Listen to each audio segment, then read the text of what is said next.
IELTS এর writing এর মধ্যে আমি মনে করি যে যদি হচ্ছে আপনি 7 দিন প্রপারলি প্র্যাকটিস করেন, আপনি মিনিমাম 6.5 পাবেন। কিন্তু আমরা হচ্ছে রাইটিং এর মধ্যে অনেক কম নাম্বার পাই, বিকজ আমরা আসলে প্রপারলি কোনো গাইডলাইন ফলো করি না, বা হচ্ছে আমরা অনেকগুলো ভুল করি।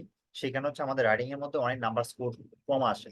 কিন্তু আমি এটা বলতে পারি, আপনি 6.5 পাওয়ার জন্য যে পরিমাণ পরিশ্রম করবেন রিডিং এর মধ্যে, আপনি এর চেয়ে অনেক কম পরিশ্রম করে রাইটিং এ আপনি 6.5 প্লাস পাবেন। জাস্ট অনলি কিছু স্ট্র্যাটেজি, কিছু ফরম্যাট ফলো করলেই এনাফ। কিন্তু আমরা ম্যাক্সিমাম স্টুডেন্টদেরকে দেখি যে ওরা 6-এর নিচে পায় 5.5 বা 6, একটা অ্যাভারেজ করে এরকমই থাকে। বা ম্যাক্সিমাম যারা একটু ল লেভেলের বা মিড রেঞ্জের, ওদের 6.5 5.5 উপরে উঠেই না। বা যারা মোটামুটি ভালো স্কোর করে রাইট লিসেনিং অ্যান্ড রিডিং এর মধ্যে, ওদের 6.5 প্লাস উঠে না স্কোর। সো এই যে প্রবলেমটা, সেটা হলো যে আমরা আসলে রাইট ফরম্যাট বা রাইট স্ট্র্যাটেজিতে আমরা লিখতে পারি না, সেই কারণে আমরা এই প্রবলেমগুলো ফেস করি। এখন অনেকগুলো প্রবলেমের মধ্যে একটা প্রবলেম যেটা আমরা বেশি করি, বা যেই ভুলটা আমরা বেশি করি, সেটা হলো যে ওয়ার্ড রিপিট। সো কখনোই আমরা ওয়ার্ড রিপিট করতে রিপিট করবো না। কারণ ওয়ার্ড রিপিট যদি আমরা যদি ওয়ার্ড রিপিট করি, তাহলে যে হাই ভোকাবুলারি যে চান্স আছে, বা আপনার যে হাই লেভেলের মানে ওয়াইড রেঞ্জের যে ভোকাবুলারি ক্যাপাবিলিটি আছে, সেটা আপনি প্রুভ করতে পারলেন না। সো আমরা হচ্ছে একটা ওয়ার্ড এগেইন রিপিট করবো না, আমরা একটা ওয়ার্ড একবার ইউজ করবো। যেমন হচ্ছে নিড, নিড যদি আসে তাহলে হচ্ছে আপনি আপনি হচ্ছে নিড, নিডের পরিবর্তে পড়তে রিকোয়ার বলতে পারেন, ডিমান্ড বলতে পারেন, ওয়ান্ট বলতে পারেন, যে ডিজায়ার বলতে পারেন বা এসেনশিয়াল বলতে পারেন। যে কোনোটা ওয়ার্ড আপনি এখান থেকে এটা বলতে পারেন। বাট এই ওয়ার্ড গুলো বা এই সিনোনিম গুলো রাইটিং এন্ড স্পিকিং দুইটার ক্ষেত্রেই প্রযোজ্য। সো আমরা যদি ওয়ার্ড রিপিট করি, তাহলে হচ্ছে আমাদের ওয়ার্ড নাম্বারটা কম আসে। সো এই কারণে আমি সবাইকে সাজেস্ট করবো যে আপনারা অনেকগুলো সিনোনিম শিখেন। আমাদের এখানে প্রায় 50-এর প্লাস সিনোনিম আছে। আমি মনে করি যে এই 50-টা প্লাস সিনোনিম যদি আপনি শিখেন বা যদি আপনি পড়েন, আপনার জন্য এনাফ রাইটিং এন্ড স্পিকিং এ প্রিপারেশন নেওয়ার জন্য। আর আমি মনে করি যে আমি মনে করি যে এই ওয়ার্ড গুলো যদি আপনি ইউজ করেন, বা এই ওয়ার্ড গুলোই আপনি কমনলি পাবেন, আপনি কমনলি ইউজ করতে পারবেন পরীক্ষার মধ্যে। এমন না যে এখানে বেরি আনকমন ওয়ার্ড আছে বা হচ্ছে আননোন ওয়ার্ড আছে। এগুলো খুবই পপুলার বা খুবই ইউজেবল ওয়ার্ড বা সিনোনিম, যেগুলো হচ্ছে আপনারা খুব সহজেই ইউজ করতে পারবেন আপনাদের রাইটিং এর মধ্যে। এখন আসি যে আমরা যে ভুলগুলা করি বা যে কারণে আমাদের নাম্বারটা কমে। আমি হচ্ছে এখানে একটা এক্সাম্পল দেখাচ্ছি, যে এই এক্সাম্পলটা দিয়ে আমি আপনাদেরকে বোঝানোর চেষ্টা করবো যে আমরা কোন ভুলটা বেশি করি। যেমন আমি এখানে হচ্ছে আহ একটা এসে লিখলাম। লেখার পরে দেখেন এখানে আমি কিছু ওয়ার্ড মার্ক করছি, নোট করছি, যেমন কান্ট্রি। এখন দেখেন, আমি কান্ট্রি এখানে একবার ইউজ করছি, তারপর হচ্ছে এখানে একবার ইউজ করছি, এখানে একবার ইউজ করছি, এখানে ইউজ করছি, অনেকবার ইউজ করছি। 4-5 বার যখন একটা ওয়ার্ড আপনি ইউজ করবেন, তাহলে যে আপনার যে হাই ভোকাবুলারি যে রেঞ্জটা আছে, সেটা আপনি মানে কম করতে পারলেন না। ওরা মনে করবে যে আপনি ভোকাবুলারি কম জানেন, ওয়ার্ড আপনি বেশি জানেন না। দ্যাটস ওয়াই আপনি একই ওয়ার্ড বারবার ইউজ করতেছেন। সেম ভাবে যেমন ফার্দার মোর, এখানে চাইলে আমি হোয়াট ইজ মোর দিতে পারতাম, বাট না দিয়ে আমি সেম ওয়ার্ডটা লিখছি। কেন লিখছি? জাস্ট বোঝানোর জন্য। আমি যদি এভাবে same word again and again বা কানেক্টর যদি আমি ইউজ করি, তাহলে হচ্ছে ওরা আমাকে এই যে ভুলগুলা করতেছে, আমি এই ভুলগুলোর জন্য আমাকে নাম্বার কমাই দিবে। এগুলোর জন্য আমাদেরকে অবশ্যই সিনোনিম শেখা লাগবে। সিনোনিম 4টা 5টা করেই শিখলে এনাফ আমি মনে করি। আপনি যদি 4টা বা 5টা করে শিখেন প্রত্যেকটা ওয়ার্ডের জন্য, কত 50টা বা 60টা মতো ওয়ার্ড যদি আপনি শিখেন, এর জন্য 50টা মানে প্রতিটা 4টা 5টা করে, তাহলে কি যে আমরা ভুলগুলা করতেছি, একই ওয়ার্ড বারবার রিপিট করতেছি। যেমন কান্ট্রি এখানে আমার 3-4 বার লেখা লাগছে, তবে একবার বা 2বার লিখতে পারেন।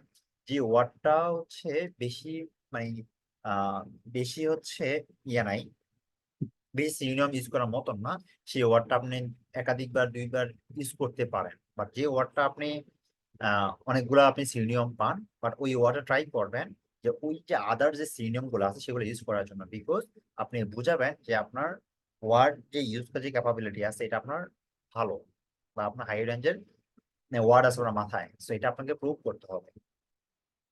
সো এই কারণে আমাদের এগুলো ইউজ ফলো করতে হবে। আর আমরা যে এই ভুলগুলোর কারণে আমাদের নাম্বারটা কমে যায়। যে অনেকগুলো ভুলের মধ্যে একটা হচ্ছে ওয়ার্ড রিপিট করা। যদি আমরা যত বেশি ওয়ার্ড রিপিট করবো, তত বেশি আমাদের নাম্বার কমতে থাকবে। আর যত কম আমরা ওয়ার্ড রিপিট করবো, তত আমাদের স্কোরটা বাড়বে। এটা মাথায় রাখবেন। তারপর হচ্ছে আমি যদি এখানে দেখি যে ফর ইনস্ট্যান্স, আমরা হচ্ছে এখানে একবার ইউজ করলাম, তারপর হচ্ছে এখানে একবার সেম ভাবে ইউজ করলাম। যখন হচ্ছে একটা ওয়ার্ড আমি সেম ভাবে ইউজ করব, কানেক্টরস বা লিঙ্কিং ওয়ার্ডস বা হচ্ছে কোনো একটা ওয়ার্ডস, তাহলে হচ্ছে আমাদের নাম্বারটা কমে যাবে। এখানে আমি ফর এক্সাম্পল দিতে পারতাম না দিয়ে আমি ফর ইনস্ট্যান্স। সো এই কারণে আমার নাম্বারটা এখানে কমে যাবে, বিকজ আমি এখানে রিপিট করছি। সো এই ভুলটা আছে আমরা ম্যাক্সিমাম স্টুডেন্টরাই করে থাকি। সো এটা করা যাবে না। আমাদের হচ্ছে মিনিমাম বেশি লাগবে না, আমি মনে করি যে 50-60টা আপনি নোট করে পড়েন। এগুলা পড়লে হচ্ছে আপনার জন্য এনাফ। আপনি এই ওয়ার্ড করে যে স্টাডিজ বা এই যে দেখা এখানে দেখেন যে স্টাডিজ এখানে আমি একবার ইউজ করছি দুইবার, 3বার, একাধিকবার ইউজ করছি। স্টাডিজ ইউজ না করে আমি এডুকেশন ইউজ করতে পারতাম। স্টাডি বা এডুকেশন গুলো সিমিলার ওয়ার্ড, ঠিক আছে। আমরা স্টুডেন্টস এখানে অনেকবার ইউজ করা হয়েছে। স্টুডেন্ট ইউজ না করে আমি লার্নার বলতে পারতাম। ওয়ার্ড আর স্মার্ট হইতো, বা একটা নতুন একটা ওয়ার্ড আমি লিখতে পারতাম, বা একটা নতুন একটা ভোকাবুলারি বা সিনোনিম আমি লিখতে পারতাম। বাট এই যে আমরা যে ভুলগুলা করি, এই ভুলগুলোর কারণে আমাদের স্কোরটা কমে যায়। সেম ভাবে অপরচুনিটি, এখানে অপরচুনিটিস, আমরা এখানে অপরচুনিটি আমরা সেম লিখতে সুবিধা আছে, অ্যাডভান্টেজ ফেসিলিটি আমরা লিখতে পারতাম। বাট আমরা না লিখে সেম ওয়ার্ড ইউজ করছি। যত বেশি আমরা সেম ওয়ার্ড লিখবো তত আমাদের নাম্বারটা কমে যাবে। সো এই জন্য আমাদের প্রত্যেকের উচিত রাইটিং এন্ড স্পিকিং এর মধ্যে আমাদের এই সিনোনিমগুলো আমাদের ইউজ করতে হয়। রাইটিং এন্ড স্পিকিং এর মধ্যে আমরা একই ওয়ার্ড রিপিট করব না, আমরা ট্রাই করব সেম, মানে সেম মিনিং এ অন্য একটা ওয়ার্ড ইউজ করতে। যদি হচ্ছে আমরা সেম মিনিং এ অন্য একটা ওয়ার্ড আমরা ইউজ করি, তাহলে হচ্ছে আমাদের স্পিকিং এন্ড রাইটিং দুইটাতে আমাদের স্কোর বুস্ট হবে, স্কোর বাড়বে। বাট যদি হচ্ছে আমরা রিপিট করি আমাদের স্কোরটা কমে যাবে। বাট আমরা এই ভুলগুলো করি না, যার এই ভুলগুলো আমরা করি, দ্যাটস ওয়াই আমাদের স্পিকিং এ এন্ড রাইটিং এ ভালো স্কোর আসে না।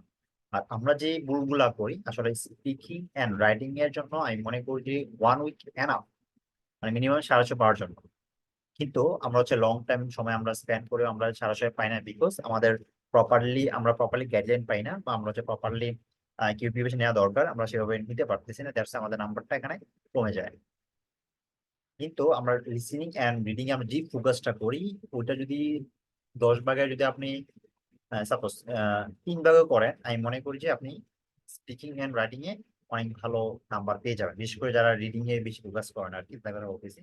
আর যাদের হচ্ছে লিসেনিং খুবই ভালো, আপনারা খুব সহজে মানে বুঝতে পারেন, তাহলে তো আপনাদের জন্য পরিশ্রম করতে হবে না লিসেনিং এ, বা রিডিং এ পরিশ্রম করতে হয় মোটামুটি অভাব সবার।